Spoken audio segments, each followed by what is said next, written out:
A huge shout out to the overthinkers. An overthinker. He watches the show.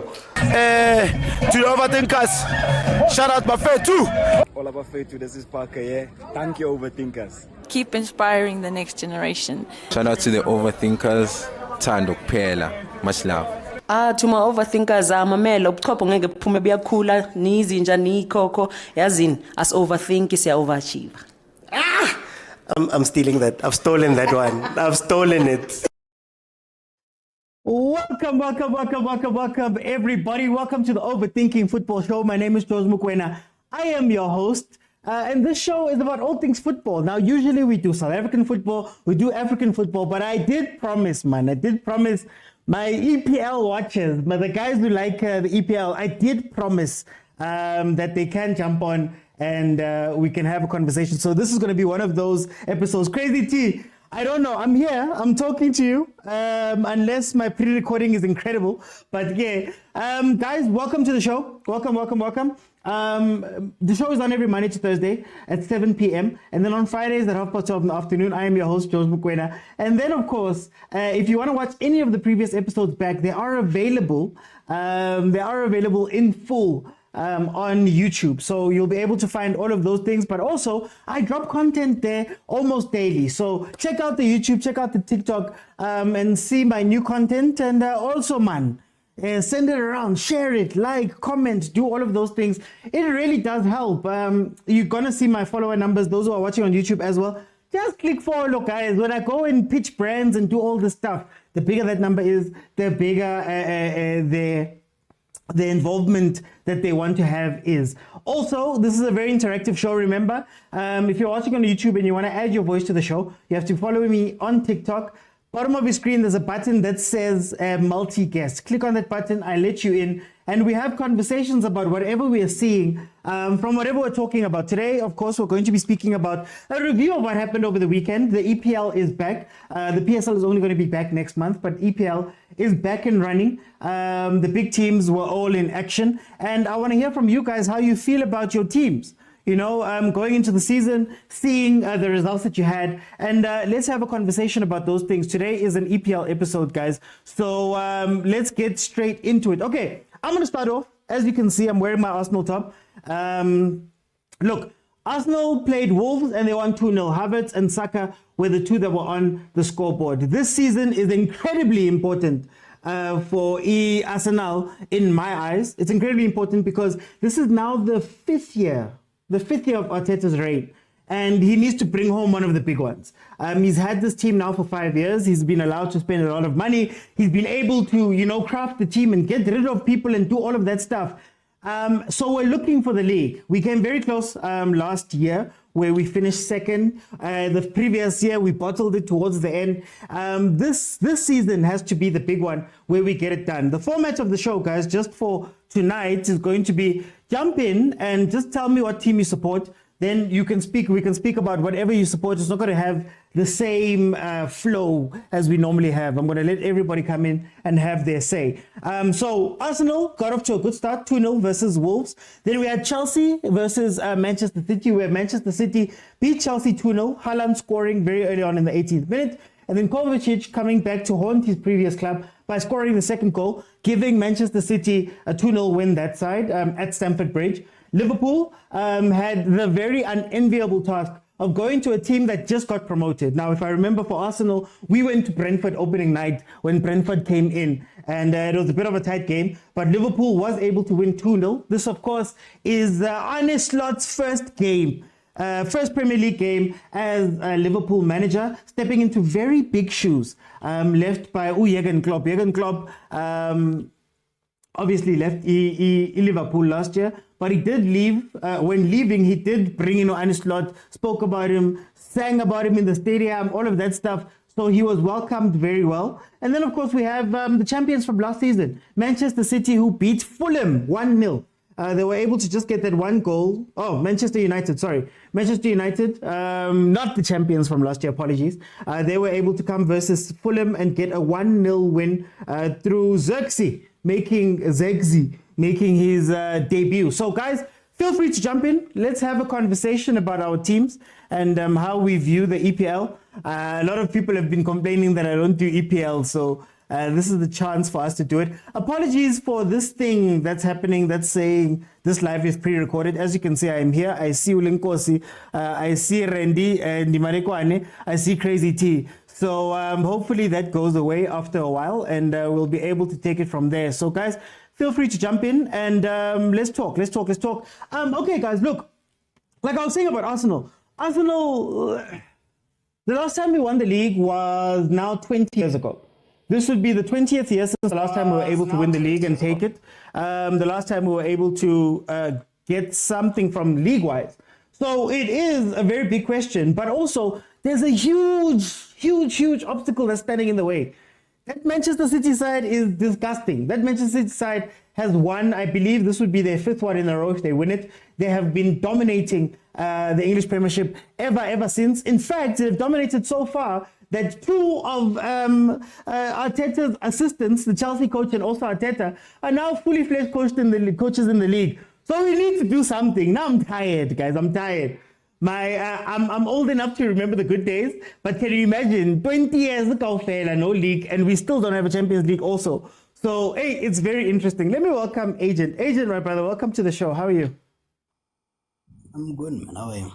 I'm good. Yes, hey, we've been speaking local football for a while. I wanted us to go overseas for a little bit, man. Aye, overseas has lost its scuzzy flavor, man. You've made it lose its scuzzy flavor, man. But let me ask you, as a Manchester United fan, tell me about your team. 1-0 versus Fulham. How are you feeling about the team? I think good game, to be honest with you. Because I think I could see patterns of play, something which was going to see last year. We managed to reduce the number of shots we faced, because usually average 30 shots to the keeper every game. I think we brought down to 10. But again, we still had similar problems in the sense that our holding midfield, Kobe is good, but he's not a defensive midfielder. So if you're going to be playing kind of a box-to-box midfield, because our 6, 8, and 10 are expected to be in the box, and they're both expected to come back, it's a very tricky thing, and Casemiro doesn't have the legs anymore to do that. But at least he was able to do. He looks a bit fresh. He was able to do that. Excuse me. So it was an overall game, but I still feel like we need that holding defensive midfield with 2 lungs, a Kante kind of person who can cover all the blade of the grass. But yeah, and then Bruno losing balls, but also missing chances. Also saw what is it called? The need to have a clinical striker, you know. And I was happy that Sexy, as they call him, came in and scored a goal. But again, also with these new formations, inverting half full back, what he says he is a 9.5 striker. So I think that's the offensive thing. I won't be scoring a lot of goals, so I'm glad he scored 1 goal at least. So yeah, but generally a 7 out of 10 performance in my view. Yeah. How do you feel about Erik ten Hag? I mean, going into the season, a bit of a demotion, if you can call it that. He's now a head coach instead of like a full-on manager. You guys have done a lot of restructuring in the back end. There's Old Trafford needs to be fixed. There's so many things that are happening at Manchester United. How do you feel this season is going to go, and how do you feel about your team at this starting the season? I think it's controversially speaking, but it's just my opinion. I don't think Benny was doing the thing, to be honest with you. Yeah, man.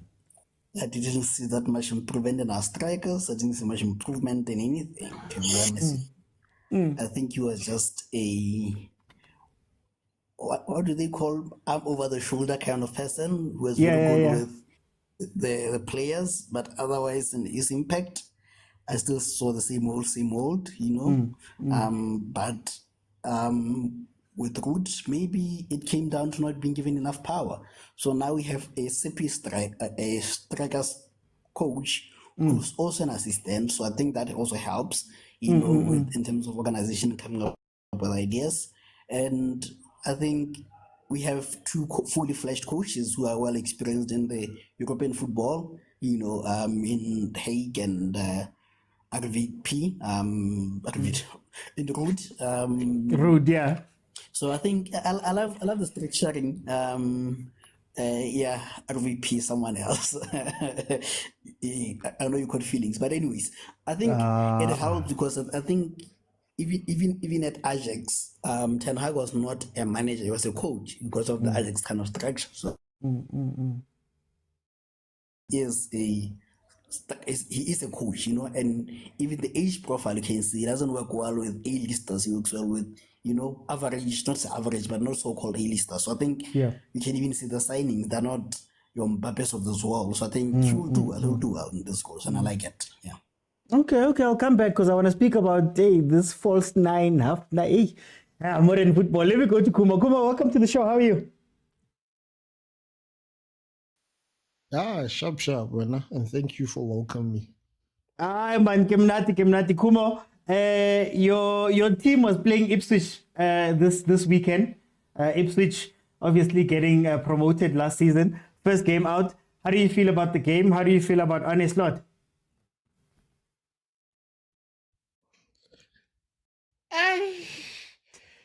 We won, bruh. 2 goals to what can you say, ne? But first half, it was disappointing. Liverpool, okay, fine. Nearly away match, ne? But you know what, ne? First half, we were dismal. Ipswich had more shots on target than we had. So, second half, it was a different game. I don't know what Arne Slot said to the boys because we saw much more creative play. Got more happy for some spells. I thought, what's his name? I get I thought Harvey Elliott was okay. I get one this Colombian guy dyed his hair. He looked like Harvey Elliott. So when did Harvey Elliott have so much flair? So that was confusing, just as a bit of a side note there. Maria, man, current important to be honest, they're coming in full to this game, Yes, Liverpool is a strong side. We've got quality players and we can compete with any team in Europe. But the lack of transfers, it's worrisome. Okay. We didn't actually get one. Did we even sign someone? I don't know, Off the top of my head, I don't think so. Some people go. We didn't get anyone, So basically, he's still playing squad country and clubs players, and to see Konate coming from the bench as the one Mbappé, that young boy Kwanzaa, the start. Hori, I don't know. I'm questioning Hori. Maybe he wanted to have a shock factor or to do something to make it seem like Lena, he can do something for the sake of doing something. It didn't make sense to me unless Konato was having some leaguelings or was fatigued. The guy was playing Vela, the World Cup. Maybe I cry enough first time. It didn't make sense because of we know Virgil van Dijk, Konate, or starting to form a formidable relationship at the back. If you want to tweak something, why would you go for number 4 and 5? That didn't make sense to me. But we need a number 6, guys. Can our owners, man, get loosen their purse strings? Because what's going to happen? Because we saw when Salah went to AFCON, right? There is a goal up front. As much as Gakpo was Jota was injured, then Lena, he's going to be injured for some long sports because he's injury prone. Arna enough cover. We can't rely on Nunes. And I like Tori, even though I like the fact Tori and they're always gonna use him as an impact player, but that was not the point. If you wanted to have an impact player, I guess we could have stayed Ka Origi. But I've got so many things to complain about Liverpool. Maria, the game itself, the second half was win. Win ki win. One thing considering happen when I saw your game, when I saw Manchester United play against Chelsea, ki complain mahala, the all ish, you know, the all SHIT. Our no team actually blew this opening weekend there. Mara if we're being honest, the EPL in a lot boranyana nowadays. So to a point I'm actually looking forward to the PSL.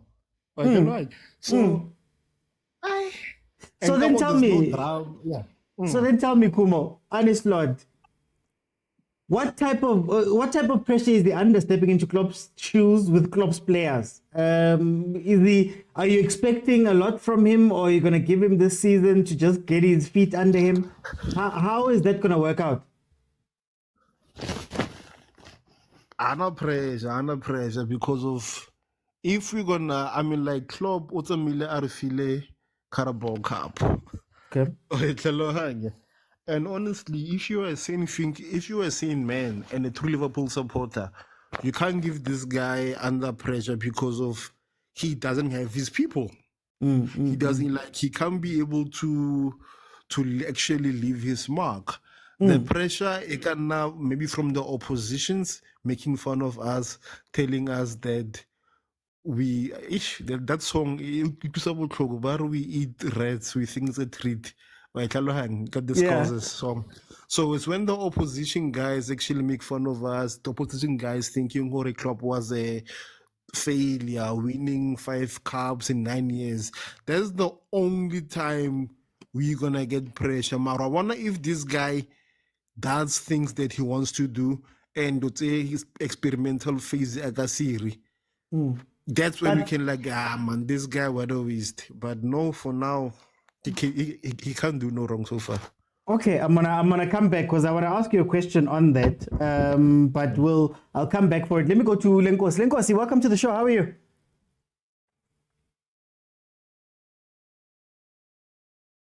Hey, how's it, man?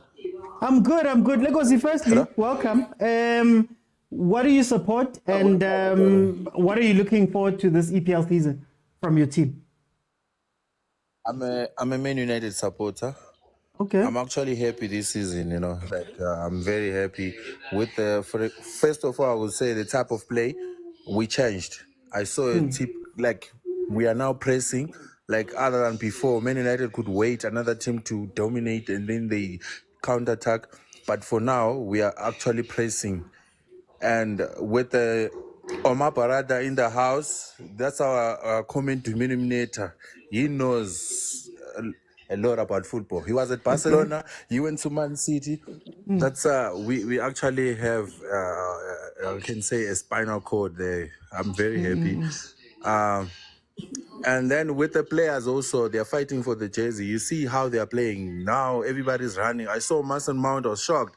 How? This is the Mason Mount that we bought. You know, there will be a different this season. Yeah. I'm just praying that there won't be any injuries. If we won't have any injury, I'm telling you, we'll be above Chelsea and Liverpool. With Liverpool, with their midfield, we'll be above. They're actually lacking there on them. With McAllister and this other guy, I don't think Liverpool they can even play. Sorry, Kumo, but I saw Liverpool.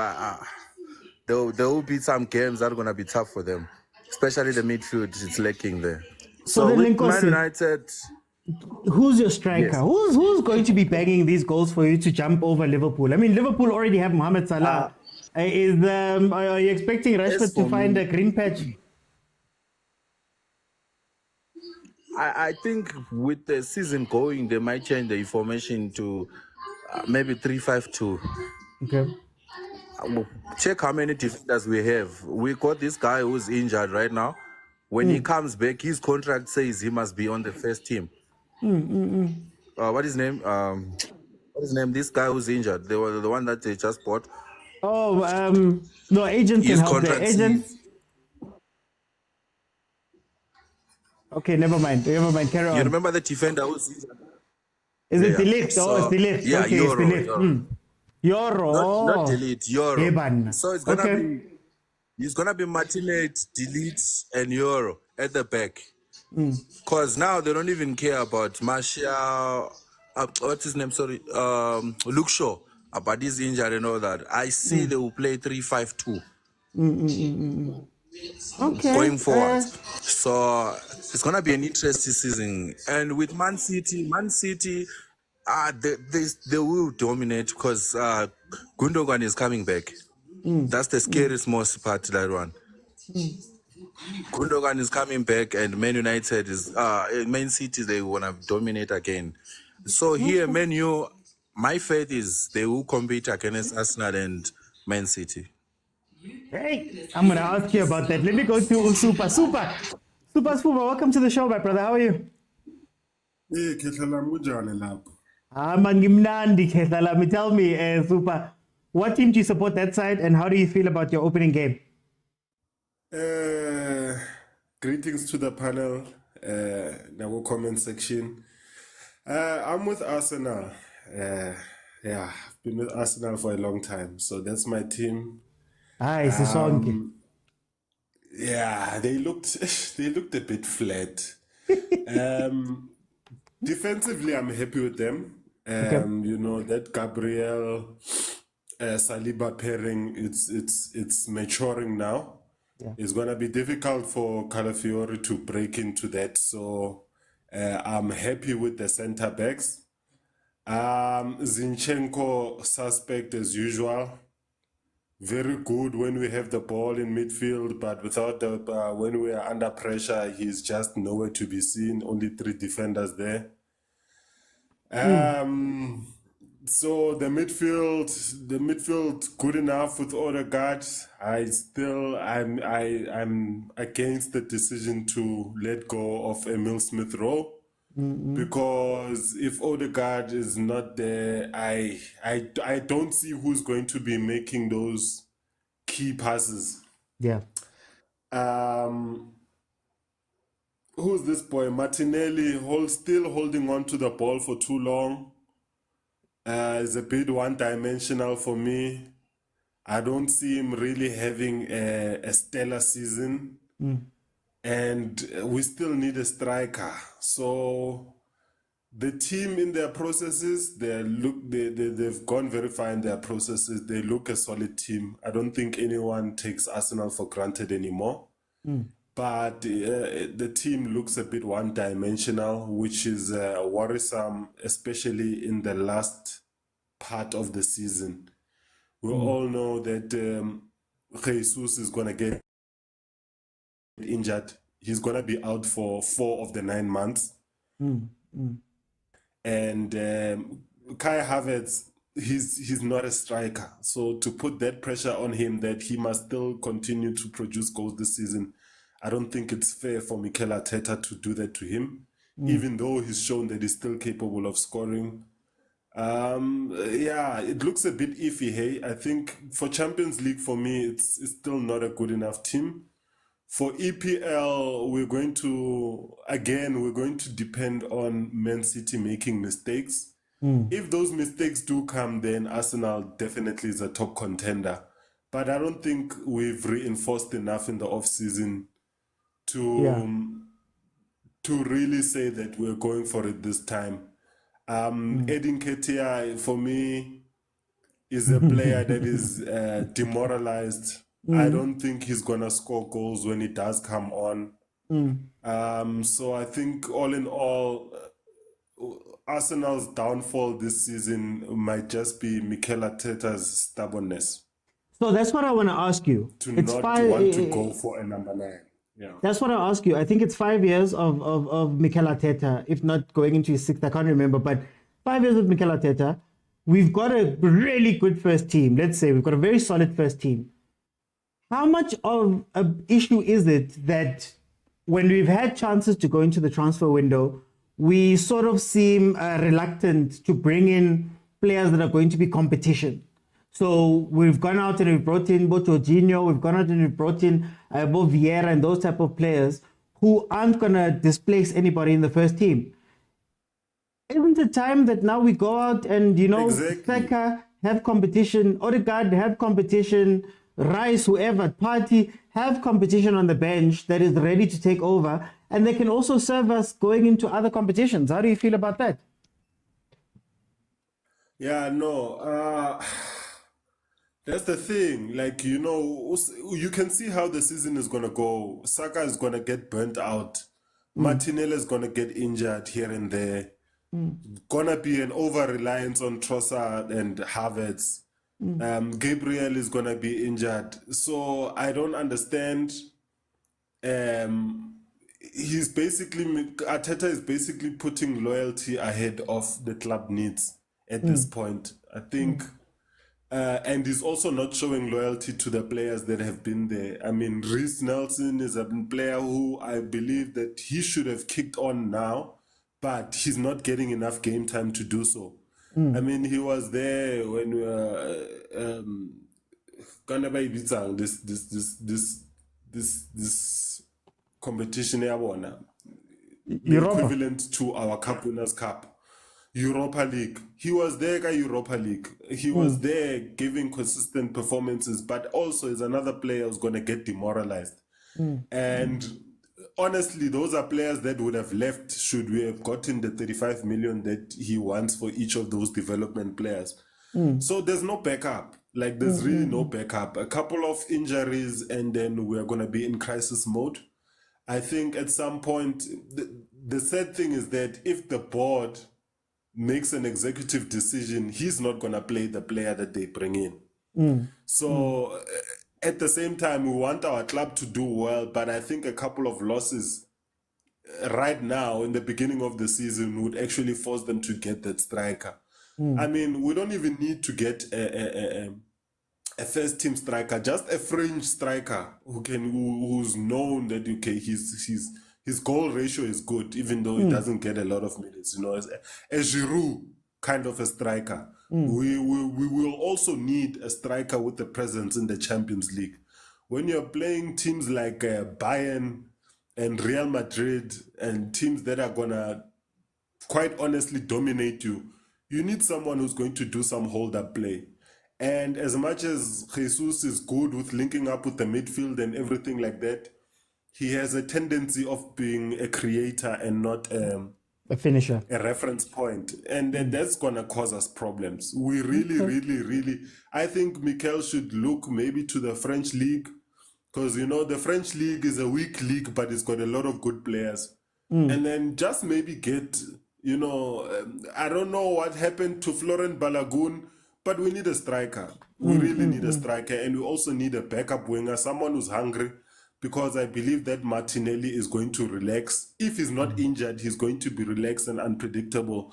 So we need someone to keep him on his toes, and we need someone who's going to rest Saka. Saka, I'm very happy with him, but he's going to get those knocks and niggles, and he's going to get overused, which at the end of the day is going to work against Arsenal. For time, I'm gonna bring in Chesu. Chesu, welcome to the show. Mr. OT. It's 014. It's just that my little sister was playing with the phone. It's not my fault. I see with the profile picture, I was like, hey, am I going to be condemned by the church or something? 014. Welcome to the show, my brother. I wanted to know, what team do you support and how do you feel about your opening weekend? Opening match? I support Liverpool. Okay. My opening match, I'm not that confident because, you know, one thing about me, I'm a very picky football watcher. If you look at how we played preseason, we played the same way, right? And now, even in the first match, it's the same style of play and it's too predictable for my liking. It's not that inventive.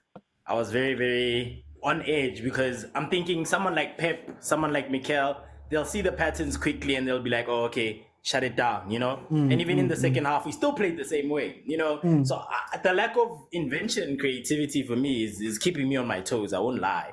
You know, it's good football. It's solid. At least I'm glad that the team knows what's going on and everyone just got in and figured it out. But yeah, it's a bit too predictable for my liking. It's really, really too predictable. The squad is looking good, but oh man, slot ball is too predictable. I don't like it. How how much of him following Klopp is going to play into this? Because we've seen managers that follow the really big ones usually struggle.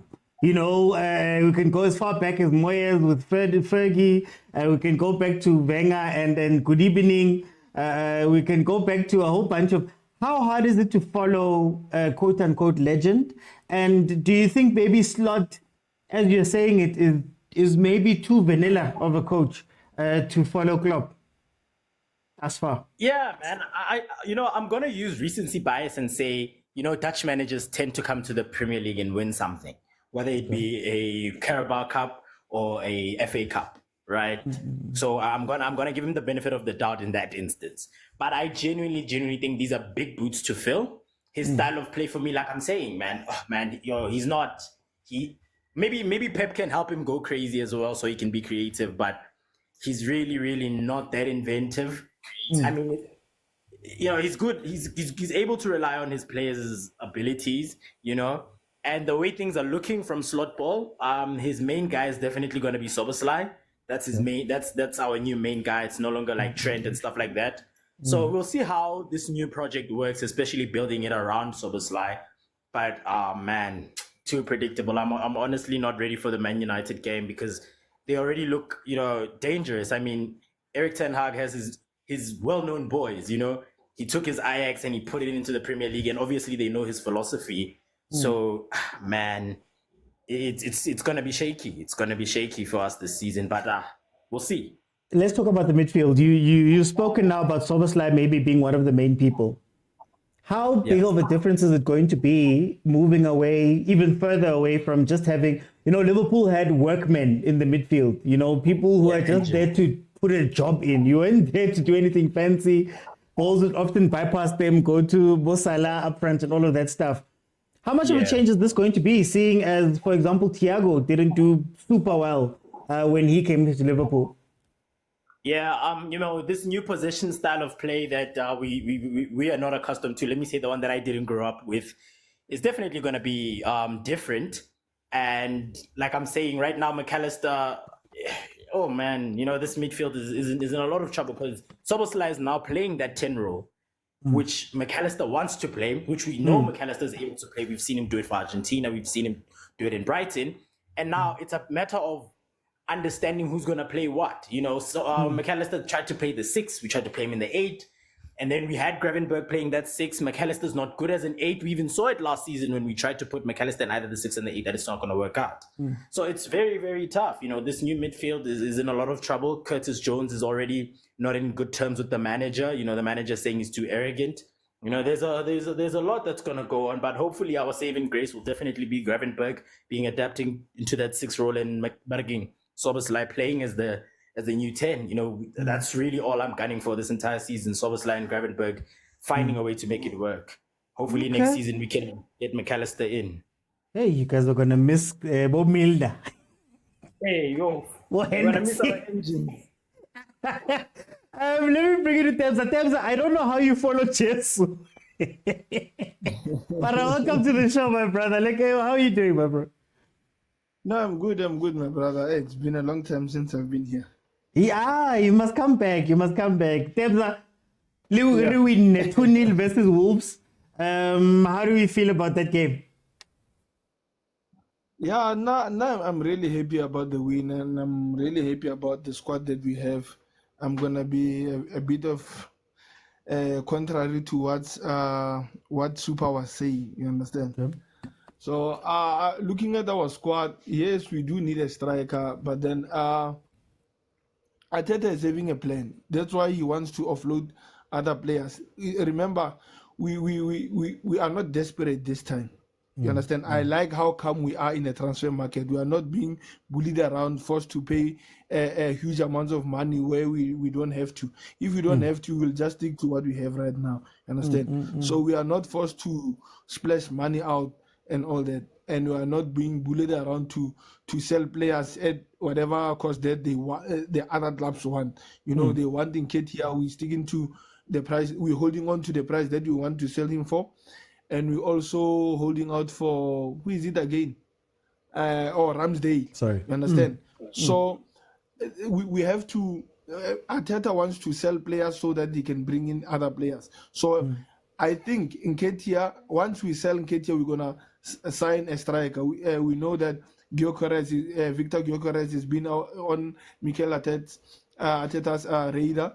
If we sell Nketiah, we're gonna get him, and then it seems like he has entrusted Nwaneri to come in there to promote him so that he can be backup for Saka. And to be honest, I'm happy with the boy, and I'm happy that we're promoting young players still. You know, it's not always that we have to go out there and sign players. Who's out there? Who's going to play there? Who's top quality? Let's be honest. You understand? We don't have to just sign players because we wanna brag to other fans. The team telling or no, we've signed who and who. But then we have to look who is there in the market, who we can sign that can play there. You understand? And then we see more marketing. There's no one. You understand? There's no one really. So we might as well bring in that boy who is good enough for me to at least rest Saka in games that we feel yes, he can produce something there. You understand? So the depth is there. You see Calafiori coming in, Timber is not going to play as much this season because he doesn't want to take the risk of him being injured again. He's going to integrate him slowly into the team, just like how he did with Martinelli back then when we thought maybe he had an issue with Martinelli, but no, he said he wants to take care of Martinelli. He knows what he's doing with Martinelli. He didn't want him to get injured again, so he didn't rush him. So it's nice now because we can relax and let Timber be integrated slowly into the team because we already have a back four which is solid. We don't have to rush him.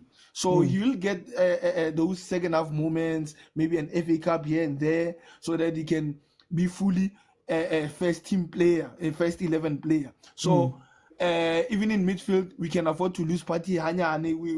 We're looking at Merino. He can be a cover. When we are leading, we can easily substitute Party and then let someone else finish off the game. So we have the players who we can save whenever we need to save them with other players. Odegaard, yes, maybe he's trusting Fabio Vieira. Let's give the guy a chance. I always have this feeling that Vieira will give us something. It's just that it's unfortunate that Odegaard is a captain, he's a regular, and he's always being forced to play out on the right hand side. Vieira is a 10 as well.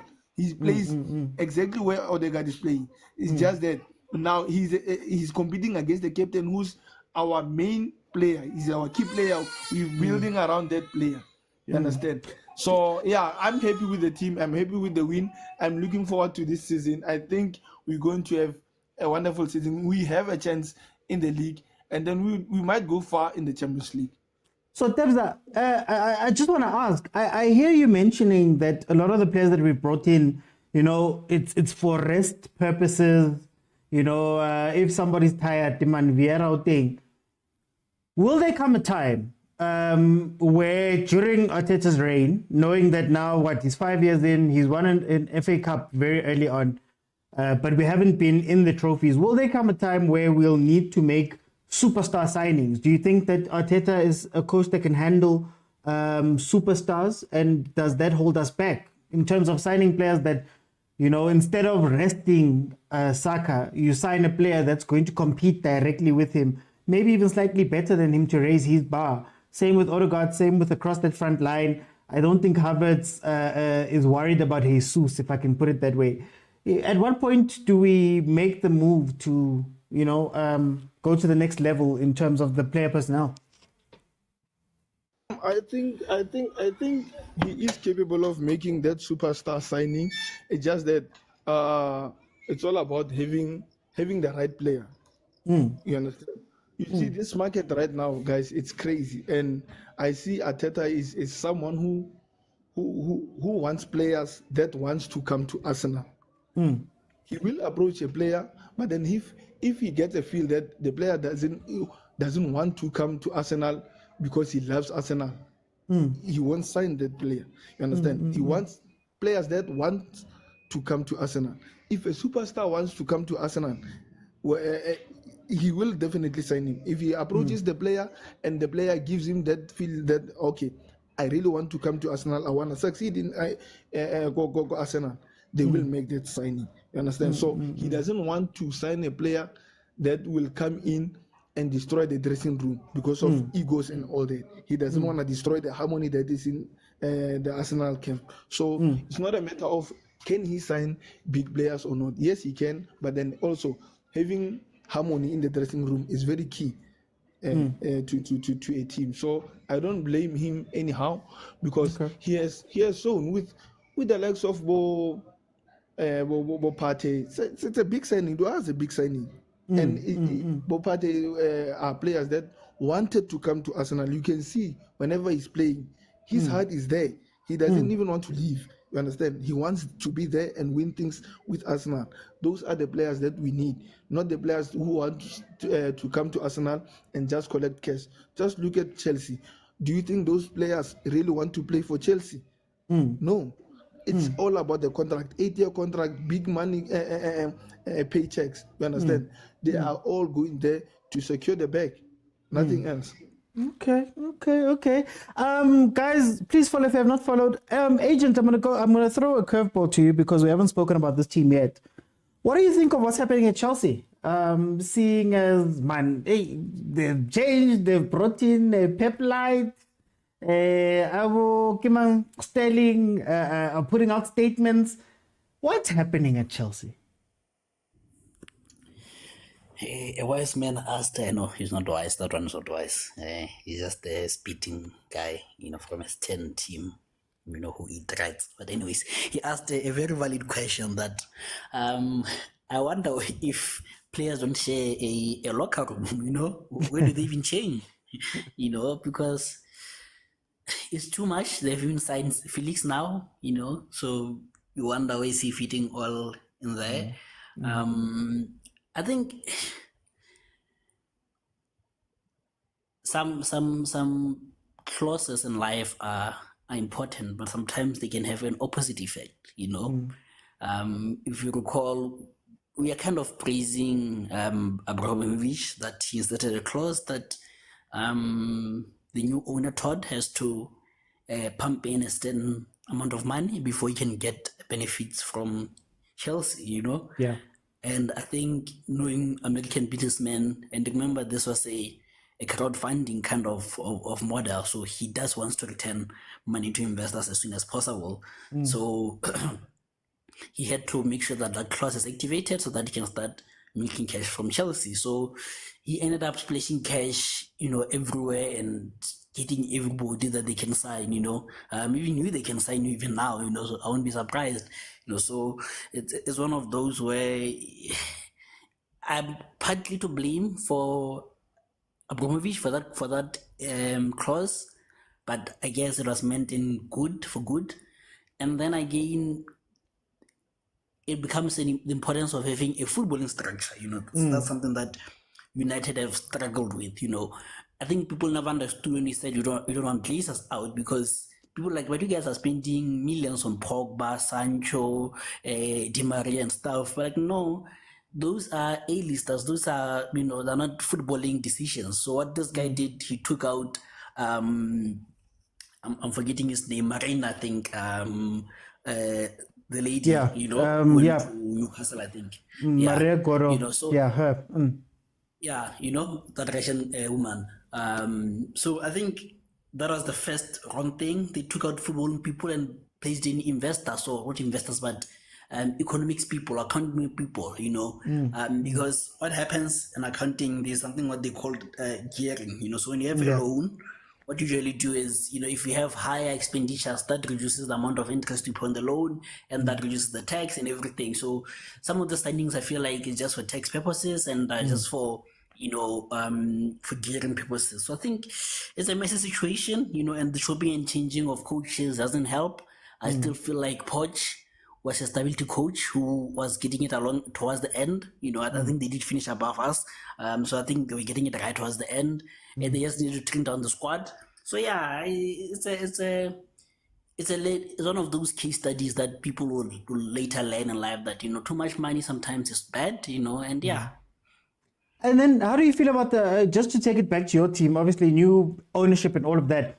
How do you feel about the transfers maybe that you guys made in terms of Manchester United? How do you feel about transfers in general in the EPL? It doesn't seem like there were many groundbreaking moves that were made, and a lot of the bigger teams are pretty much sticking to their guns with the people that they have. How do you feel about, firstly, your team's transfers, and then secondly, this pattern for man? We haven't seen ground-shaking transfers this time around. I think, personally, I think we still need a holding midfielder. Like I said, Ugarte kind of, we wanted back, but because we're not going to get him, but I still feel we need a Casemiro alternative, and I think goes back to the question that you asked my brother beneath me, here, that I think sometimes you need, yes, you can raise the floor of a team by improving the squad, but if you want to get to the next level, you raise the floor of the team by improving the first 11, And I think for us, we are at a level where we have to kind of do both.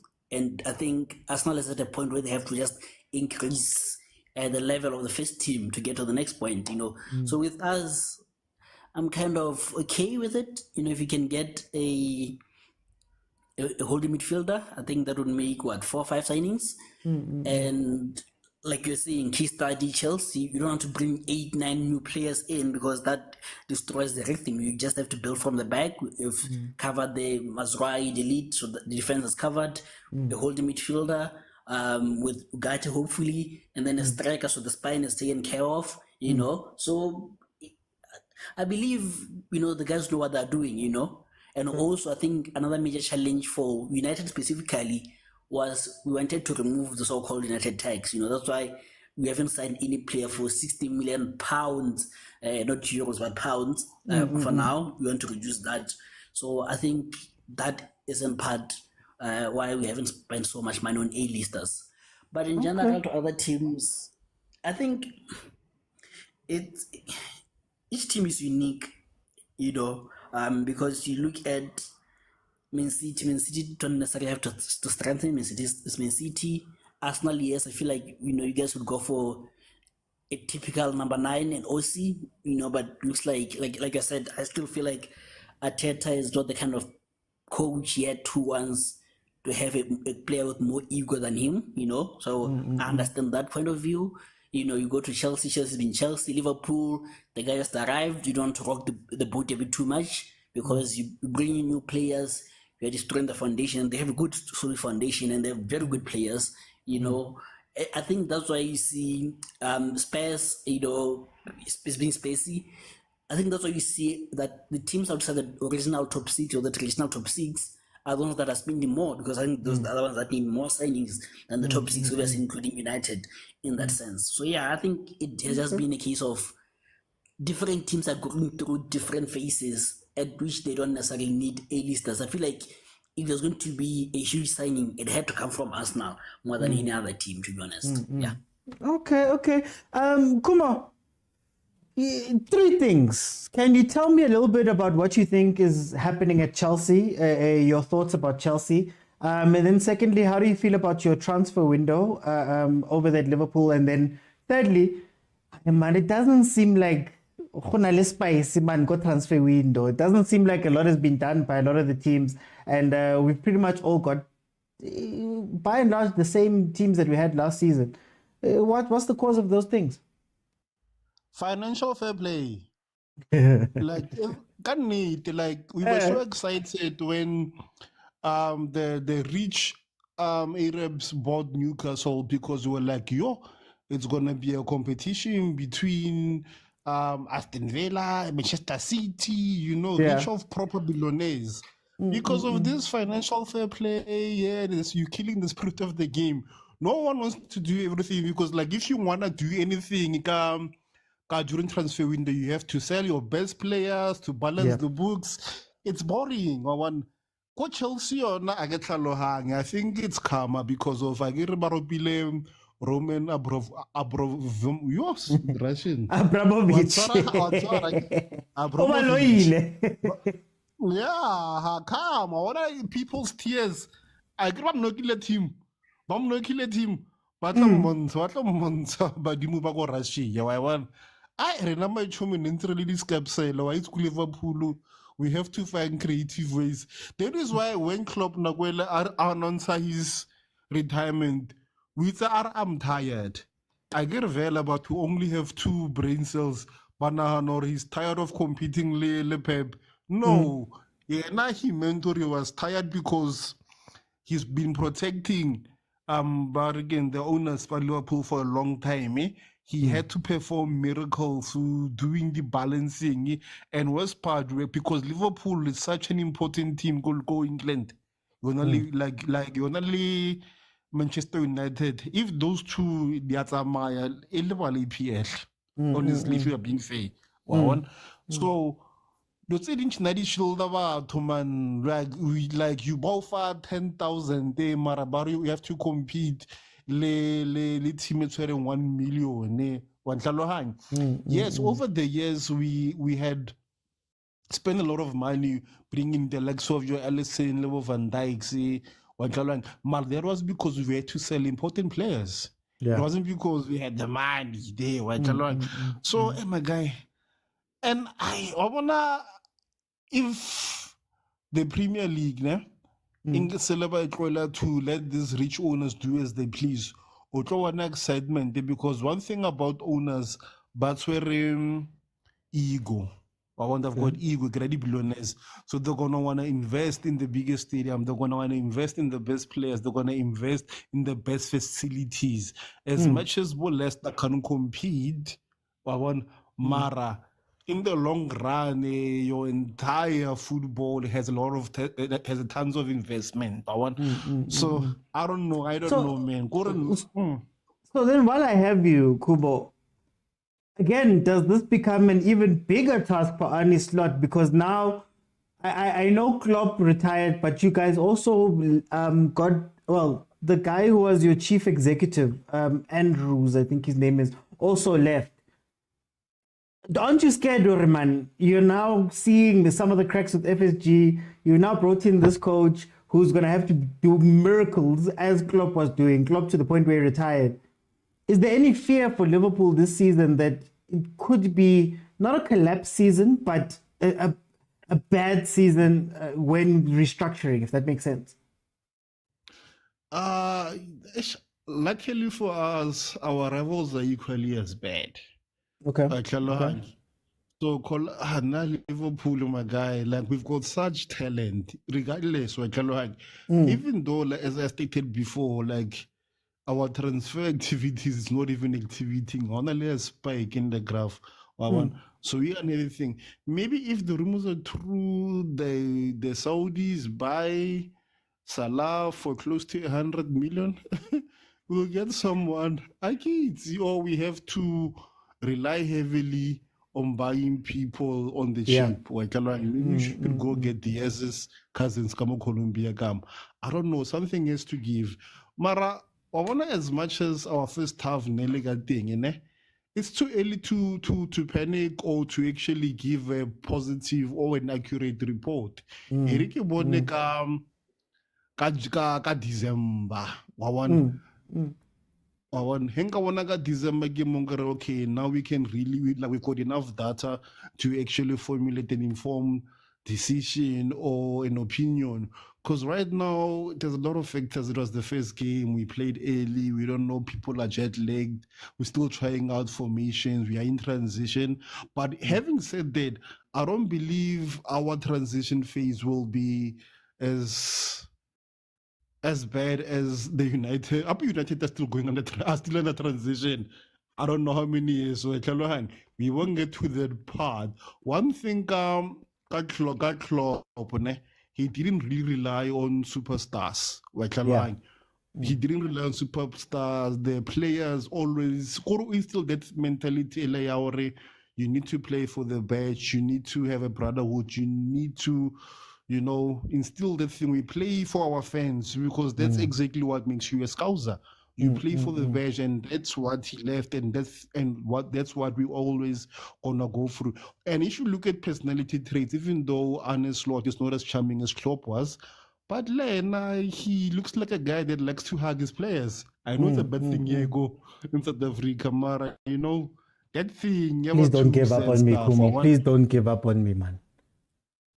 Give up, yeah, I want to love letter. What do you want, Lena? One more, now I want to take a bullet. Yes, one more, now he's that guy to ask you. I want. Now I'm just hoping, fella, we do good CAF Champions League, and I think we might actually compete properly for the title this year. Okay. Let me go to Lenkosi. Three things.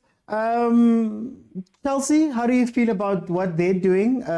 What's going wrong there, since we don't have a Chelsea fan on? And then transfers. How do you feel about your team's transfers? And how do you feel about transfers in general in the EPL, man? They haven't lit the world on fire.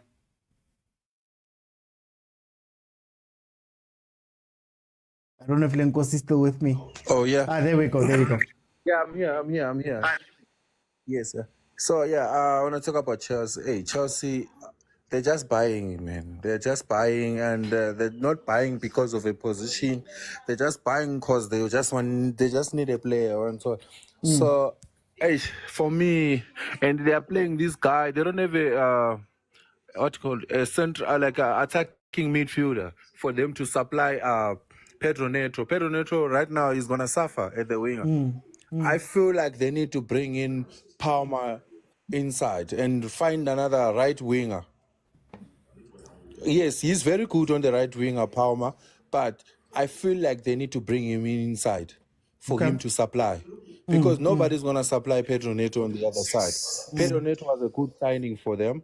I'm very happy with that one. Even when he came off, you could see like he came to dominate. He really wanted a big team to play for. Yeah, with Chelsea. And the other thing, they just need to finalize on that part, because people are just everywhere. You understand? Everybody Sesedo is also everywhere. They don't have that thing, you know. That's why I'm going to count them out of top 5. I don't think Chelsea is going to be there or the top 5. Yeah. So then tell me, is it how much of Liverpool? How much of that is leadership? You know, you can say what you want about, let's say, Man City, but they made sure that, okay, we want to play Pep football, and we're going to give Pep everything that Pep needs. We're going to restructure the whole thing. How it feels to me, Ikare, they're not ready to go all in on a coach and all in on a system, and now they're just floating around. How much of this comes down to team leadership, especially up there at the top? Yeah, there's no leadership. As you see, all the players that they're signing, like right now, this boy is coming. What is his name from Atletico Madrid? Sooner it's going to be, what is his name from Napoli, the striker? Osimane. Oh, sorry, Osimane, It's going to be same as like in Nkuku. Yeah, it's going to be the same as in Nkuku. And these boys, they are selfish. They can't even pass each other. They just want to prove for themselves that I can do it, but that's not how the team plays. So it comes to the coach as well. What is the coach bringing to Chelsea? Also, we're going to see him going in the next 5 games, you see, because 5 games are going to tell a lot, especially this season. 5 games are going to tell a lot. Even this big 4, we will see where we, like for Man United, the Liverpool game is going to tell a lot. After, it's going to be next week, it's going to tell a lot how the team, where they are, how are they building and all that. So with Chelsea, there's still a big business to do there. Tottenham might be above them this season. And then transfers? And then, or did you want to jump transfers, not that much on the transfers this season. All the teams, yes, Arsenal, they did a very big signing with their defender. That guy is very good. I've been watching him, you know. He's very good. They're actually boosting on the defense, and that's how most of the teams are doing. You always build from the back, coming to the midfield. When you build your back, you know that you're solid, and it's going to be easier going up front and all that. Yeah. Like how Man United have done. They I like even Maguire is not going anywhere, even if he's the one of the. See how he performed last weekend. He actually performed very well, but you are substituted because of the yellow card. You see, like teams are building. That's what I'm saying. With Man United, I couldn't say we don't want to be called we are fighting for league. No, we are building. Man United are still building, and I could judge them in the second half of the season, like how they will perform and how, especially the first 5 games.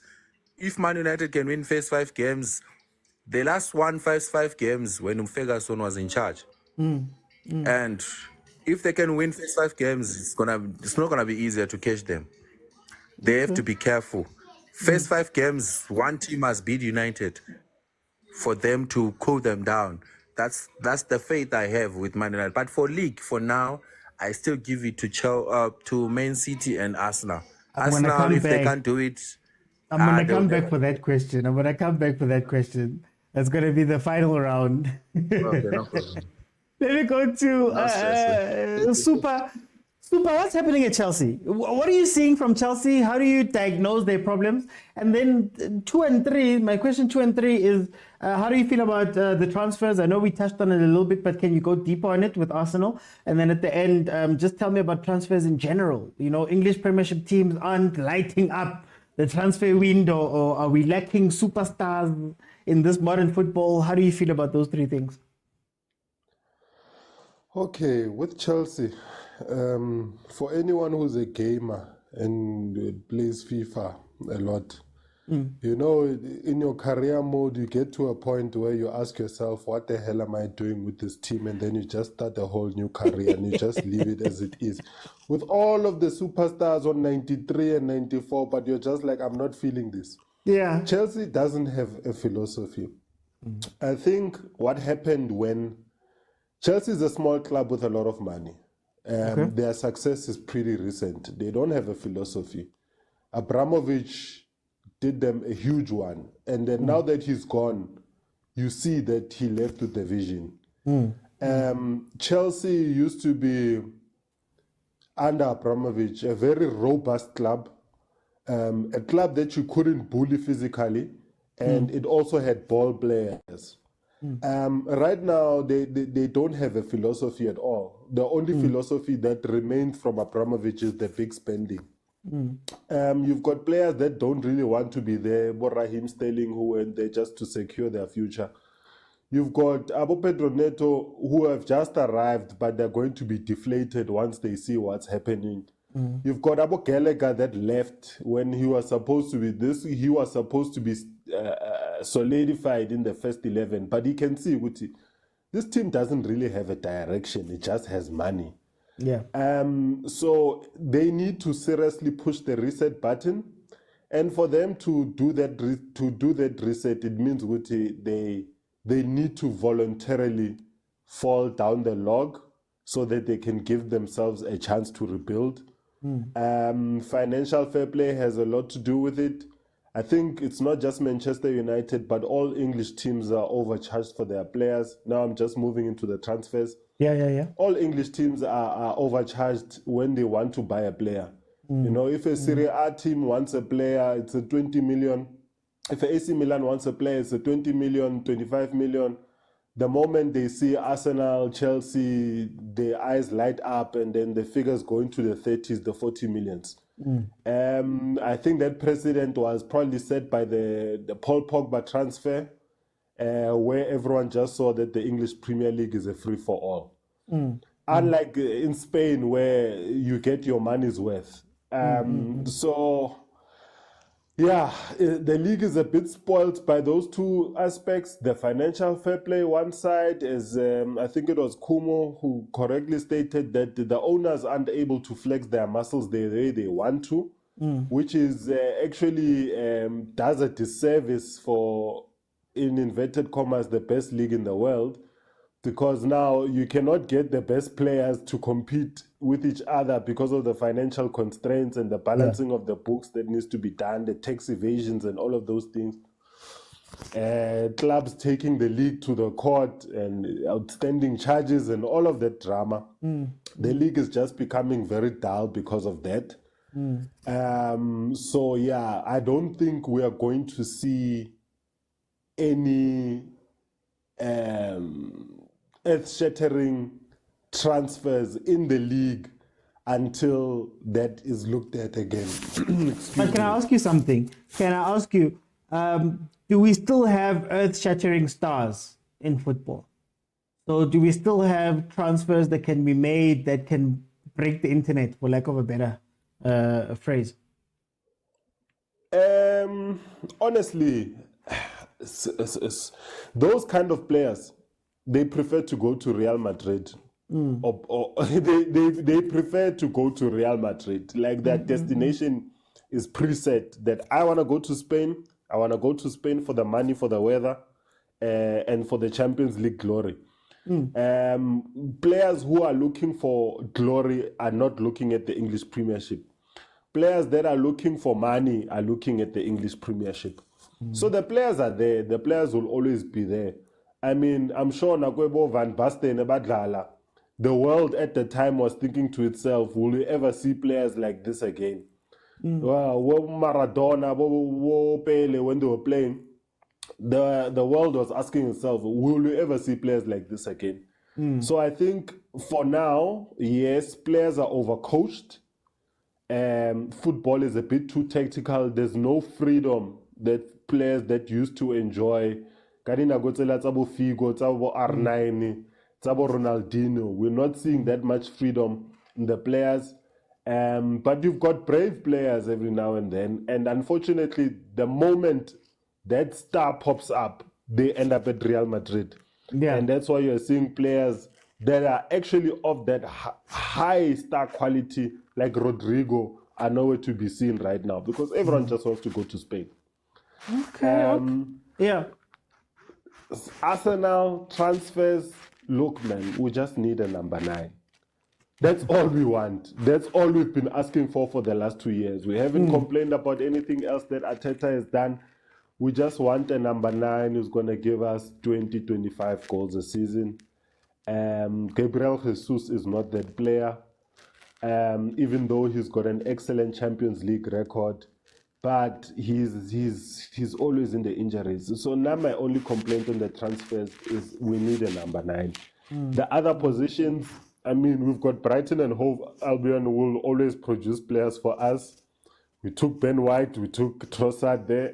So I expect that Arsenal will probably sign their head of scouting in the next coming years. It's the Arsenal way. Development, taking the rising stars has always been the Arsenal way. But we do just need a marquee signing. Yeah, maybe Mikel Arteta still has some PTSD about Aubameyang. But we do need a marquee signing up front just to cap the castle, if I can put it like that. Okay. Let me go to 014. 014, tell me a little bit about Chelsea. How do you feel about Chelsea? What's going wrong there? And then tell me about your transfers. How do you feel about how your team has gone about their transfers? And then tell me about transfers in general, man. I want to know, why is it that we're not... I don't think we've seen that much excitement for a while. Even when Bohalan joined Man City, yeah, there was noise, Mara. It wasn't, Ozil going to Arsenal or, something earth-shattering like that. Yeah. How come we don't have those type of things? And maybe do we still have players that are that huge? Let's start with Chelsea. Chelsea are just balancing the books right now. I genuinely think... that's all that's happening, nothing like Agent said it better. I think Agent said it best. It's just a matter of balancing the books and owner trying to clean the money. And yeah, it's nothing really. Allegedly, don't get me into trouble. Allegedly. Oh yeah, sorry, allegedly. I don't want this channel to get closed. Yeah, allegedly, I'm sorry. Yeah, so with Chelsea, man, I think Chelsea, there's still a chance. When there's money, there's a difference. Anything can happen. So for Chelsea now, let them spend. Let them buy. Once the books are balanced and everything is proper, definitely a project is going to come. I'm not even a Chelsea fan, but you can see what's going to happen. You can see. And then what was the second question? My transfer. It was about transfers, yeah. How do you feel about your team's transfers? My team's transfers. Who? haven't signed anyone. But if you look at my team's transfers, we know that we don't really have pulling power. I remember when I was still a kid, Luis Suarez once said, when he went to Liverpool, no one wanted to go to Liverpool, right? So ever since FSG took over in 2010, we don't offer big contracts. I mean, one of our most electric players in Lucho is not paid enough. He might not be clinical, but oh my God, that boy on the ball, and he's not paid enough. So obviously we don't have that pulling power in terms of getting elite players. We've never been that side. We can never be that side. And Klopp was such a great manager because he could make do. And with Slot, apparently he can also make do with what he has. So that's why FSG went for him. We could have tried to get anyone, but they said, no, we want someone who can make do. And that's what happened. When we tried to get the sporting manager, remember, the Lisbon manager, he wanted so much money. And what did FSG say? No, leave. So FSG are not really looking to invest in a coach who wants to build an elite side. They want a coach who can build an elite side with 10 rands. So it's fine. And as for transfers in general, let us not be nostalgia merchants. Okay. Gents, let us not be nostalgia merchants. Football has changed. Back in the day we used to hear, and by back in the day I mean when I was 5, but we used to see it on the news that someone is going somewhere, right? Okay. And with social media advancements, we have guys like Fabrizio Romano, the transfer. So it waters down the transfers, right? So I think that's why there's nothing staggering. It's because transfers are very watered down. It's like Haaland is coming, Haaland is signed, Haaland is landed. So we know every single thing about the transfer. So that's why. And in terms of having star talent, we definitely have star talent. Remember, a lot of our star talent is very young. Hey? We are at a stage now where a lot of our star talent are 22, 23. Right? And obviously football has changed, but they're good enough for the way football is now. I mean, if Musiala was to go to Aston Villa, that would be earth-shattering. You understand? For people who know football, when Mateus Nunes signed for City, it was like, what?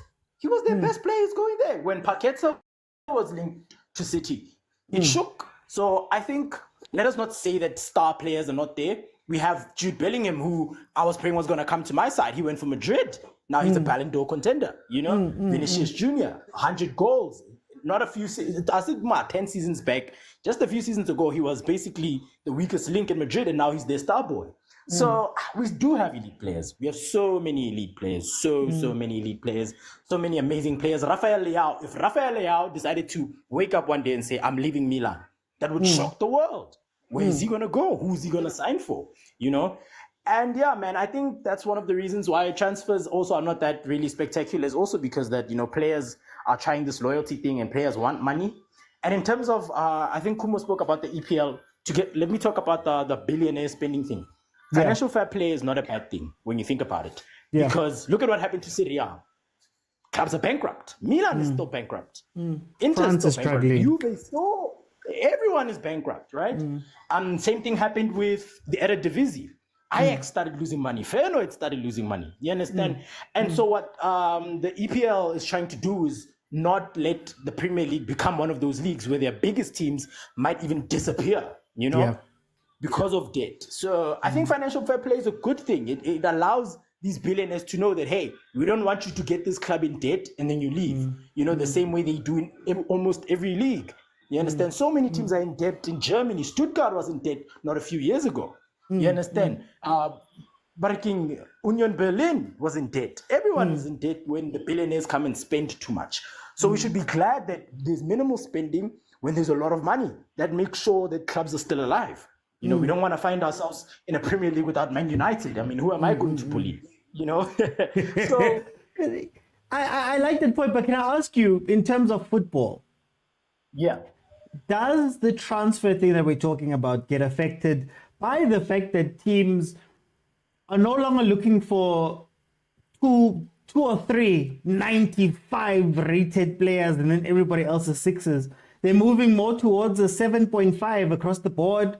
They're not going to blow it up. They're not going to go crazy. You can control them. Does that affect what these transfers look like? Even when you look at the culture of coaches, where the coaches now, Arne Slot has never coached a top league side, right? For example, it's his first. Arteta came in as, he was an assistant to Pep, came in. The guy at Kimang Brighton, Leanna had never coached in the.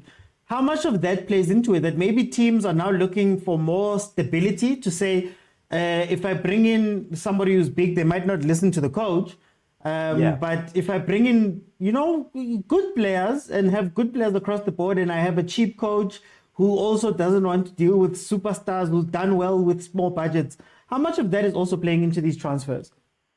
A lot. I think you must also remember that we're in an era, if you look at football, there's always an era where a manager is most dominant.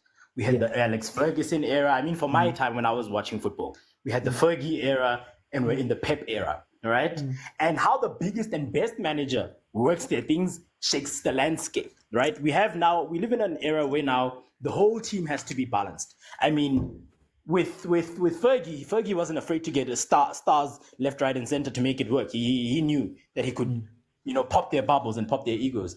So right now, teams are just looking to ensure that the whole team is balanced. There's teamwork all over. There's unity. The players are not that big of, there's no egos to ensure that the manager can have a fluid playing style. Remember, a lot of these teams are still getting new owners and they're trying to build philosophies like your Brighton, which has recently been brought back to the Premier League. It's trying to build philosophies. I think they saw that with De Zerbi, they were starting to be a feeder club, losing all of their nice and star players. So now they're trying to get a manager who's new, who's fresh, who has ideas, which they can embed it into the club's roots, So we're not going to see a lot of star players, maybe in the EPL, being signed left, right, and center because teams I have seen that, having a footballing philosophy actually works out. Like I'm saying, football is changing. But it's not, we mustn't pretend like Osimhen won't eventually join City or Osimhen won't eventually join Arsenal. Big star signings are still possible, but it's definitely going to be one of those, are you a necessary big star signing or not? Okay. So yeah, man, football has changed. We need to adapt to the new change.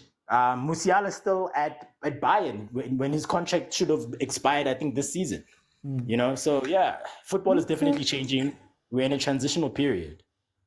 Let me bring in Tebza. Tebza, can you give me your thoughts about Chelsea, number one, and then number two, how do you feel about Arsenal transfers? I know you touched on it a little bit, but how do you feel about what we've done? And then how do you feel about transfers in general in the EPL? We haven't seen Jude Bellingham, Libo Mbappe, how or players of that ilk start joining the English Premiership. A lot of the teams have stayed pretty much the same. How do you feel about that, Tebza?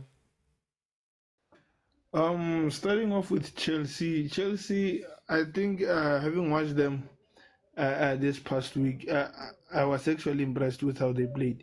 They played much better.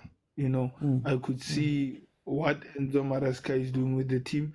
They just need to shape up their squad, man. It's too big. It's too big of a squad to manage for the whole season. So they have to cut players. I saw they started cutting off Cabo Stelling. You understand? They starting to question their role in the team. You understand? So it's a big squad. So they just have to be straightforward to the players that they think they're not going to be part of the team. Just tell them in time. It's already late, but then just tell them now so that their agents can make a plan for them to get teams elsewhere. You understand? So they've got Joao Felix. That tells you something that Sterling is not going to be used. You understand? So they gotta have also a striker. They need a striker. That Jackson, he's not going to give them anything. You understand? So if they cut down their team, and then Maresca gets his core of starting 11, I think we might see a totally different Chelsea. I was scared to see them, how they pressed and all that. So I'm not personally, I don't know if others can see it, but then if they get it right, I'm scared of this Chelsea. Understand? So yeah, they just have to trust Enzo with his plan, and I think he's gonna get it right. With our signings, Arsenal, Yes, I agree with Super there. We just need a striker there who's going to compete, not just to be a squad player, who's going to be there and push Havertz, and him and Havertz push each other. You understand? Whoever gets a chance to play, they know what they just have to give 110% on the in the game. So I don't have much about Arsenal. I'm happy with everything. I just want to see how is he going to use Zinchenko this season. I think he's going to integrate him in the midfield as time goes on, because with Calafiori there, I think he's going to be the one who's going to be a regular. It's just that he wants to bring him slowly into the team. He's going there by December. We're going to see Calafiori starting week in, week out. So I want to see him there, Zinchenko, what's his plan about Zinchenko. And also I see Tien is still in the team because he's injured, so he's not going anywhere. Half our life he's still going to be around. We'll see if he's going to be used as well. And then the signings in general, I think about these superstars and all that, we are lacking to see pure football because of nowadays players are chasing stats instead of playing really good football. You understand? We're chasing stats, man. We spoke about this about Jude Bellingham last season. Come next season when they get a proper striker, he'll stop scoring. People will start saying, he's not performing. You watch that game against Atalanta, he was brilliant. He was brilliant. You understand? But for those who watch highlights and who just want to watch the score sheets, they'll say, you see, he's not scoring now and all that. People must start watching games and appreciate whatever especially the midfield players are doing. A player can play 5 games without assisting, without scoring, but be a key factor to a team. Take that player out of the team, you'll see how much important those players are. You understand? So there are superstars, just that now they are under pressure to make huge impacts via the stats, so that they can talk about them. So we are losing the pureness of football to watch. Just to watch your Iniesta, your Xavi, you understand, your Zidane. They didn't always score, they didn't always assist, but how they control the game, how they entertained us. You know, just to watch their talent and their brilliance.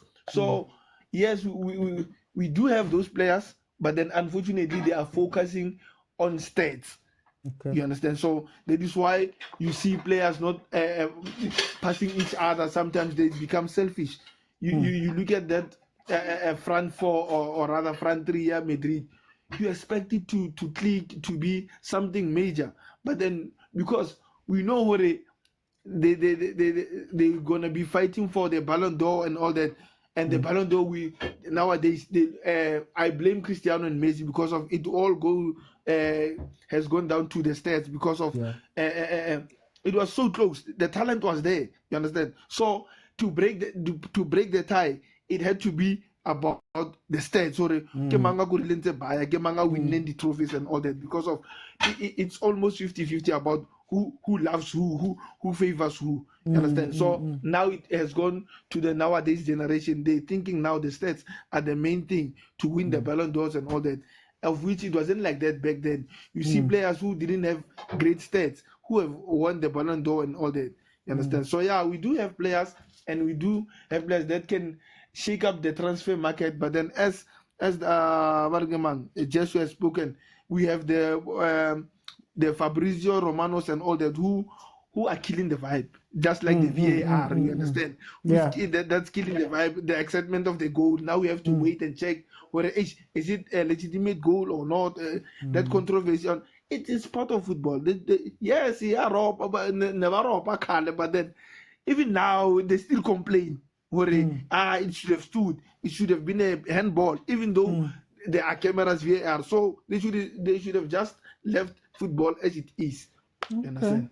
So then, Tabza, I also want to give you a chance to answer the question about this modern football, has it affected what we deem to be stars? Has it affected how teams are now building their teams? Where, maybe I don't need a Cristiano Ronaldo. Maybe I bring in Hoyland or whoever, and we have a balanced team with a nice dressing room. Nobody's gonna get out of hand. My manager, who's also not a superstar manager, most of them haven't coached at the high levels, can control the team, can do all of that. How much is that influencing transfers and what we see as a good transfer window? If you can go back, this thing has been started by Pep Guardiola back at Barcelona when he started to offload big stars. Understand? He wanted full control. He couldn't stand the even though he brought in Ibra, he couldn't stand Ibra. You understand? Ibrahimovic. He couldn't stand him because of how he was. We all know Ibrahimovic, how he is. So now, it all started with Pep bringing in players that are not that great. He wants to make them great so that they can be in his control. You understand? So it all started there, and then it slowly it went to other managers as well. So it has come to that now. We can see where it's only Carlo Ancelotti, because of Carlo Ancelotti is a big coach who can stand in front of Carlo Ancelotti. No big star can stand in front of Carlo. Exactly. You understand? So he knows where if he says something, he says it, and no big star can stand against him. But then at the same time, he understands his players, as he usually says that he allows his attacking players to enjoy football. He trusts their brilliance, their footballing IQ to win games. You understand? So so far it's only him that I see where the big stars, or rather he's not afraid of using big stars. Just like rather than like Bo Pep. I think he brings players that get him. He wants to control. You in control, Yes. So it kills football in a way, but then I think we might have to accept that that's where football is going. Maybe it might change as time goes on again, as it has changed right now. But then that football that we used to enjoy, OT, it's not coming back anytime soon. It's not coming back anytime soon. It's okay, Retaba Strong. Before I let in Melpesti, I just want to give my thoughts here. Because we finally have a Chelsea fan, so I'm going to just give him some time there. But I think what's interesting about modern football is that it's a lot about control. I think a lot of the managers are playing FIFA manager. You tell them where to go, you tell them what to run, you tell them this. They need to go where to turn around. They need to tell you exactly how to build up and where to stand and do this and do this and do this.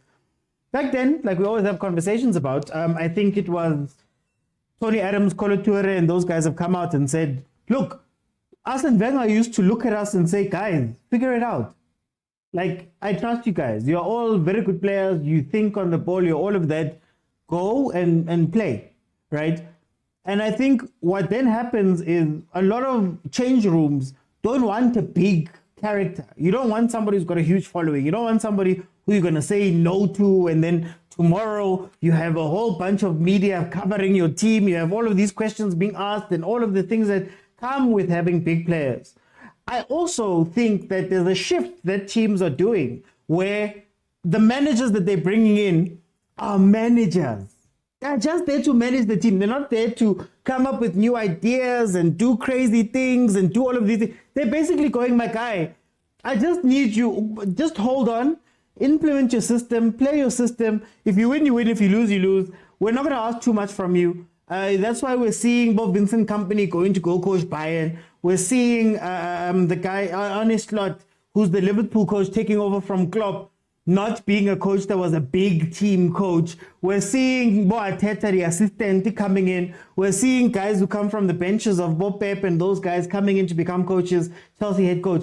We're seeing those type of football is moving towards that, because I think also at the top, there's people who are looking at it and they're going, I cannot bring in Pep again because Pep is going to want me to go spend 300 million. Pep is going to want me to change the whole structure of the team. There's so much commitment that I have to give to Pep. And frankly, it's expensive. Maybe financial fair play also plays into that. So maybe I bring in a guy who can manage, okay, it's your first time managing. We're going to give you your first time players. We're going to give you B and B plus players.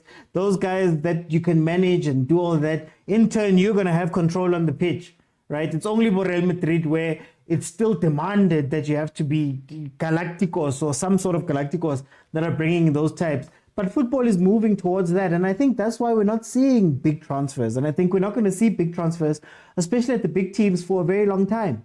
I don't think Arsenal is going to go out and get a huge player to come in and form part of that team. I don't think so. I don't think that Arteta even wants that, to be honest with you. Right? So now we're seeing that type of football. But anyway, before I go too far, let me bring in Mel Pesty. Mel Pesty, Chelsea fan, welcome to the show, my brother. How are you? Yes, sir. I'm all right, man. How are you? I'm good. We finally have somebody who can maybe give us an inside look properly. Maybe you felt it. What's happening at Chelsea, my brother? What's happening at Chelsea?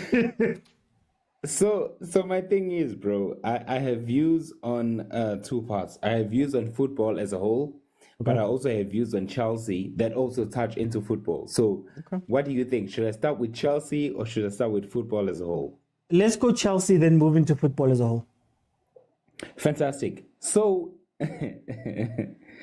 yeah, my man,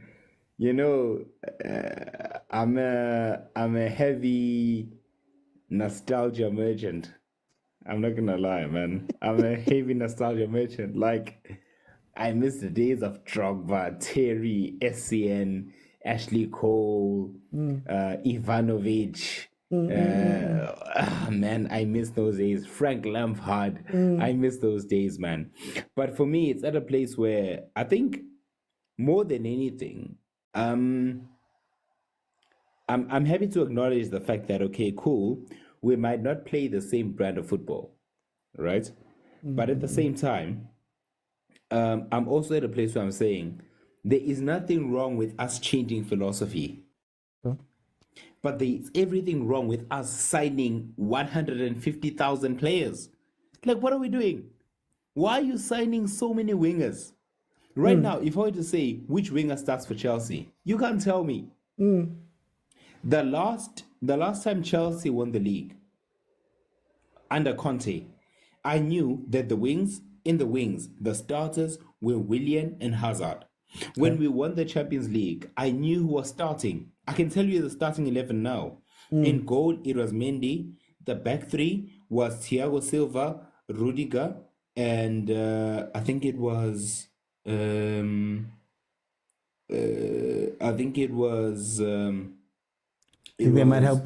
Silva, Willian, and it was Aspi. And then we had Reece James at wing back. We had Ben Chilwell at wing back. In midfield, we had Kante, and we had Jorginho at 10. We had Mason Mount, and then the front two were Havertz and Werner. I can tell you that. Even if I go back to 2012, I can tell you the starting 11 there. Because we knew who was in our team and who were the spine of our team. Right now, if someone were to come to me and ask me, what is Chelsea's starting 11 next week when we're playing the Conference League playoffs? I can't tell you who's going to start. I don't even know the goalkeeper that will start. I don't even know the back four, back three, whatever. And that is a problem that we have. And one of the issues that it boils down to is this. I think we have gone away from a place where we had managers, and I think right now we now have coaches. So they don't decide their own team. The ownership does. Back in the day, Mourinho, I literally watched an interview that spoke about how Mourinho got to sign Didier Drogba. And Mourinho was saying, he told Abramovich, there's this guy from Marseille, don't talk too much, Mr. Abramovich just pay the money because the manager decided the players he wanted, right? And that is where we were. Now, managers can't say who they want in their team. That is why João Felix are now back in our squad. Why is he there? We already have 50,000 wingers. Why is he in the squad? Why is he in the squad? And there already talks about Osimhen. I rate Osimhen as a striker. But why then do you sign Guehi? Who's this Guehi? Guehi from Barcelona. If you're going to still sign Osimhen. For me, it doesn't make any sense. How many midfielders who play 8 and 10 do we have? A plethora of them. We have so many wingers. We have so many midfielders, so many defenders. To me, it doesn't make sense. But outside of Chelsea, I want to now talk about football as a whole because I do think it touches on Chelsea.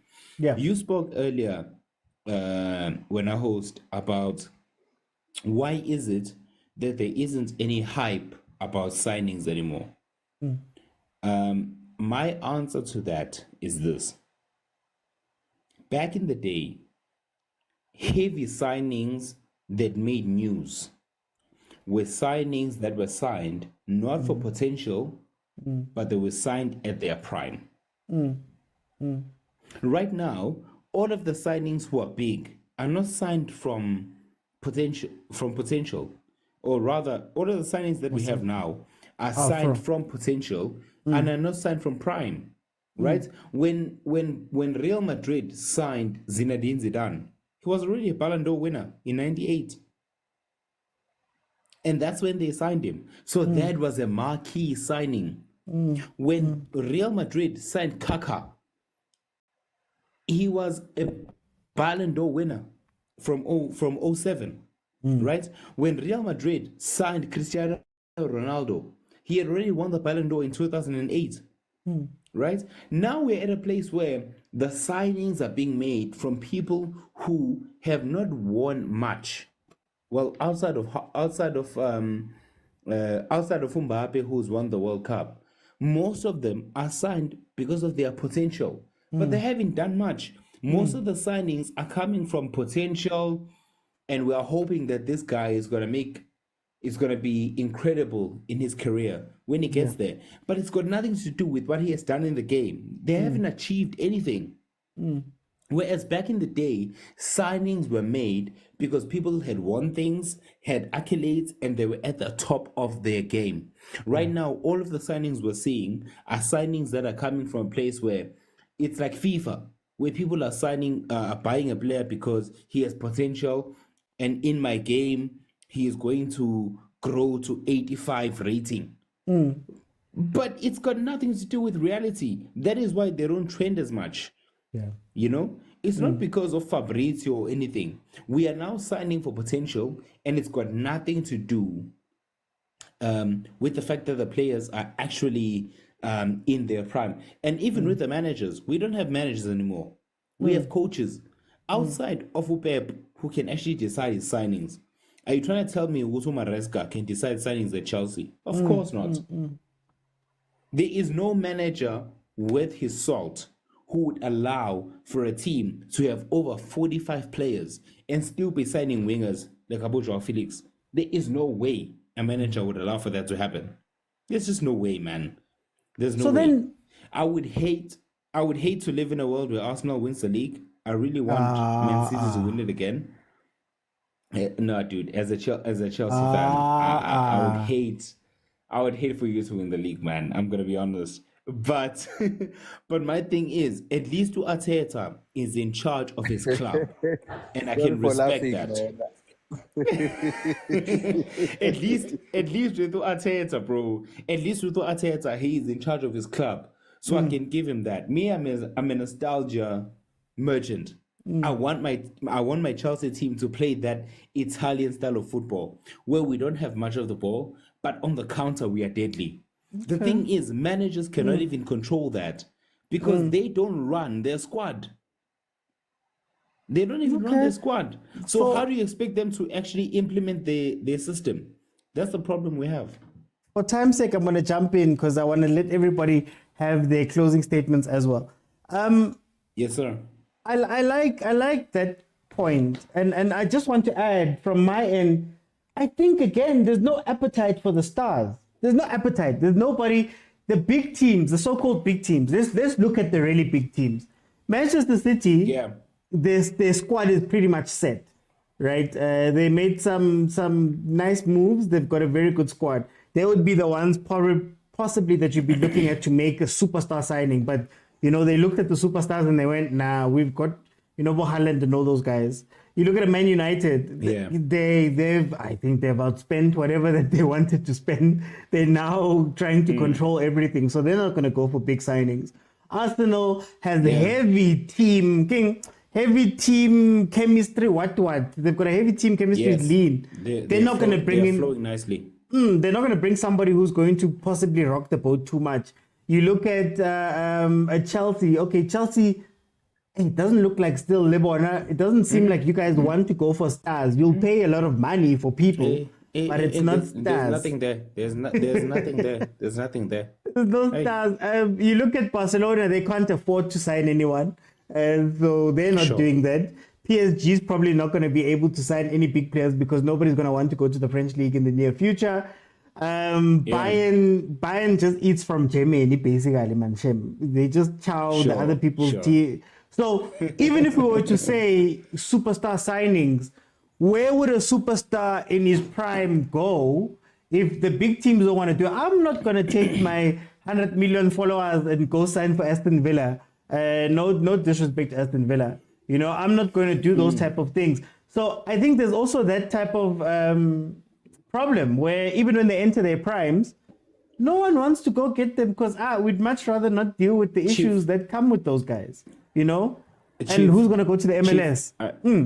Chief, I hear you, ne? But here's my thing: instead of us buying 75 wingers and 73 midfielders, we could have taken that money and we could have just bought Osimhen and not made noise, and we could have bought De Ligt to replace Thiago Silva, and we would have been done. No, but again, that's what I'm saying. Knowing that Reece James has injuries, we could have bought a proper right back to replace Reece James as well. Why are we here buying 89,000 players who are not going to start games? But can I show you something? Can I show you something? Wait, just shortly. I have to go to others. Just shortly. Look at Arsenal. I'll give you an example of Arsenal. We've got the same thing. Vieira, Lokonga, Tavares. There were players that were brought in that were just not, you're like, okay, you could have just spent that money somewhere else. You look at Manchester United bringing in people and loaning people and doing all that stuff.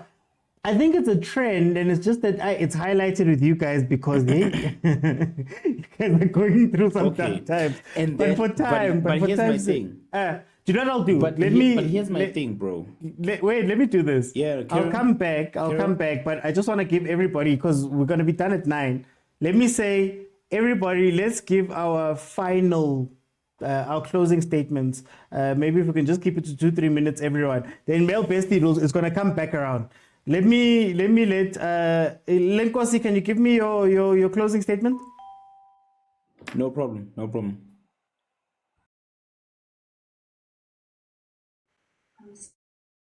Yes. I'm now forgetting what I was trying to say, but we have more talks like this. So I just wanted to say all the best to all the teams. Let's try to pull our socks, and it's a new season. And what I wanted to talk about on the transfers is right now people are not looking at the biggest superstars. English football now is about hardworking. Type of a Kante thing. You see how Kante is an example of what we have right now.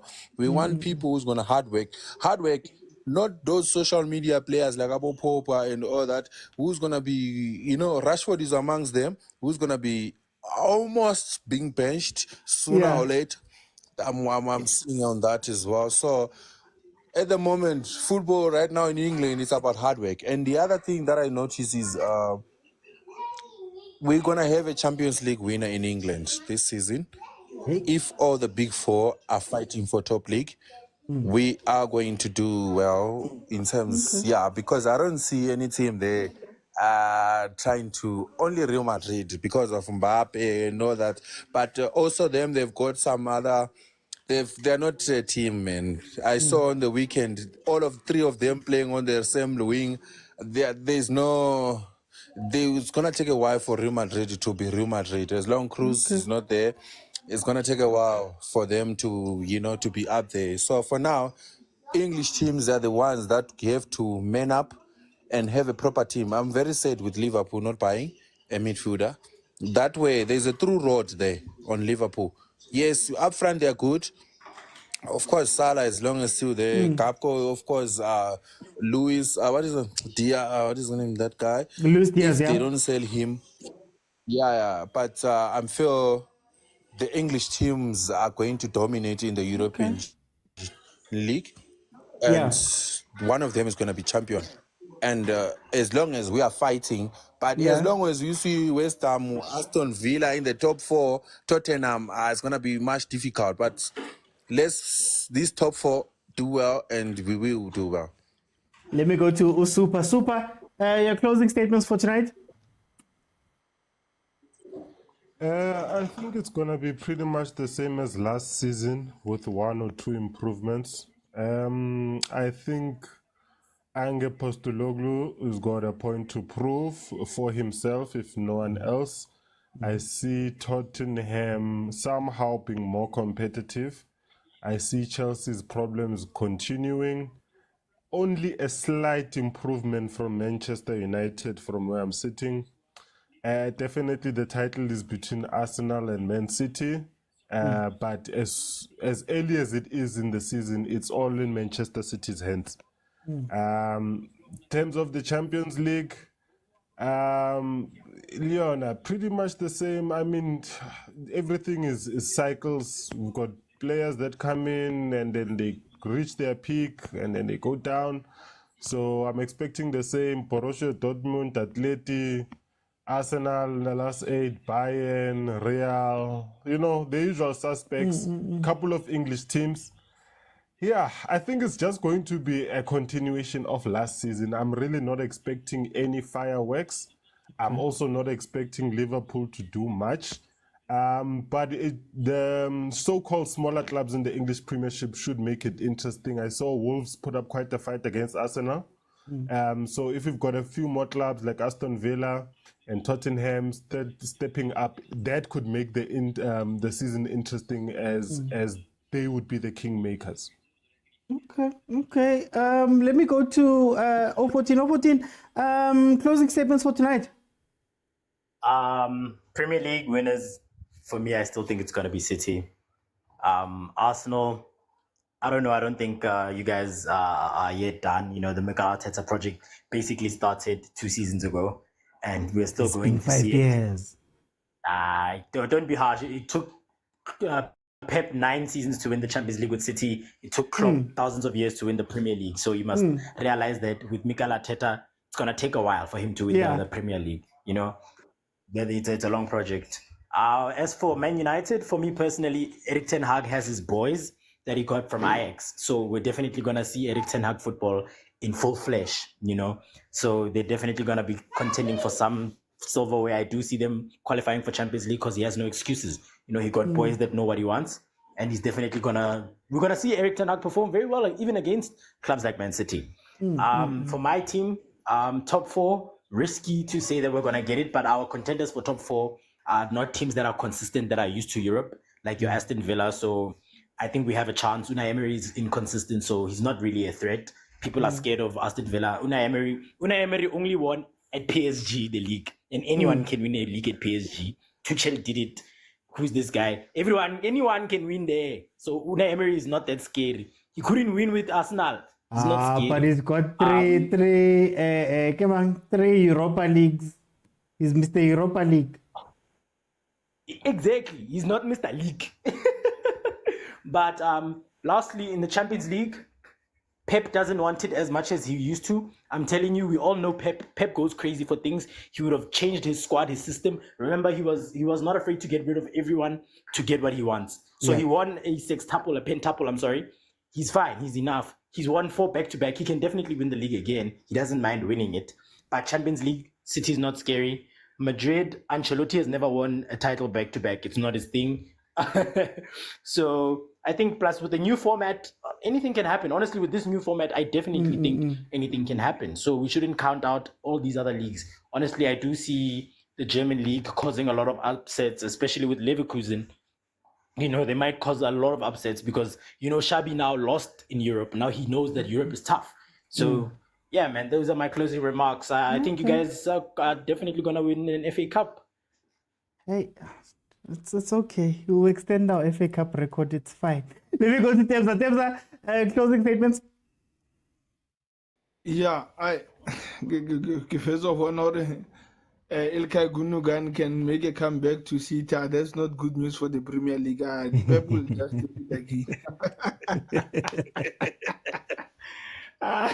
just when I was thinking, that team is like it's now dismantling Nyana. He's trying to rebuild it Nyana here and there. Pelabe Gundogan Wamola. It's Rodri, it's Gundogan, it's De Bruyne. Good ball, man. Yeah.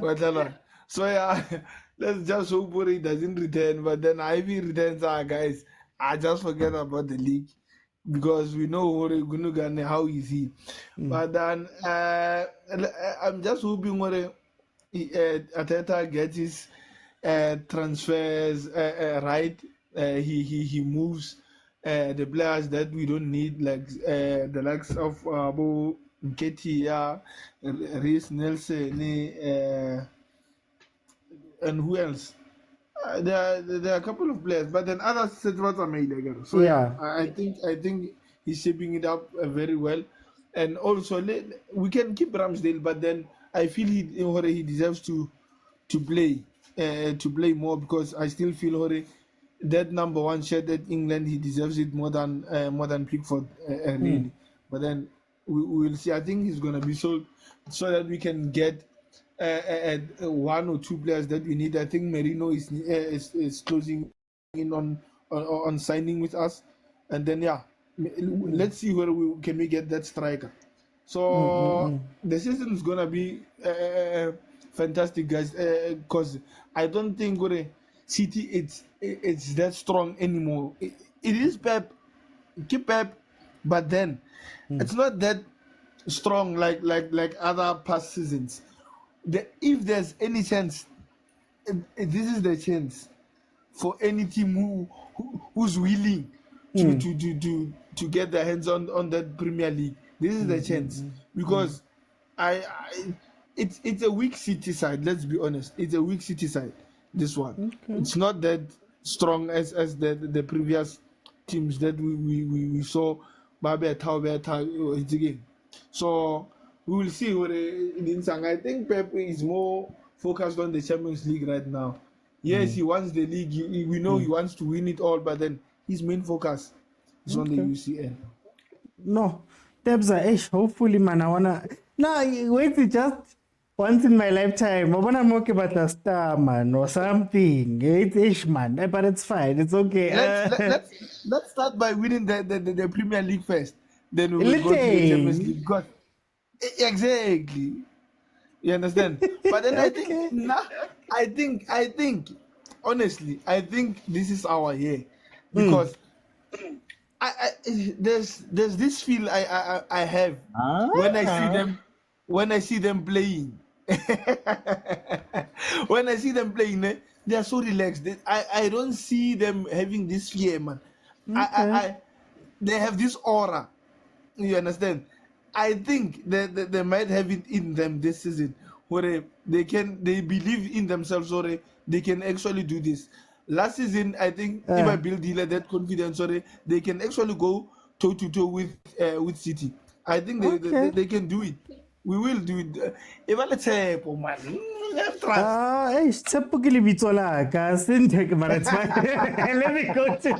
Let me go to Belfast. Closing remarks for tonight.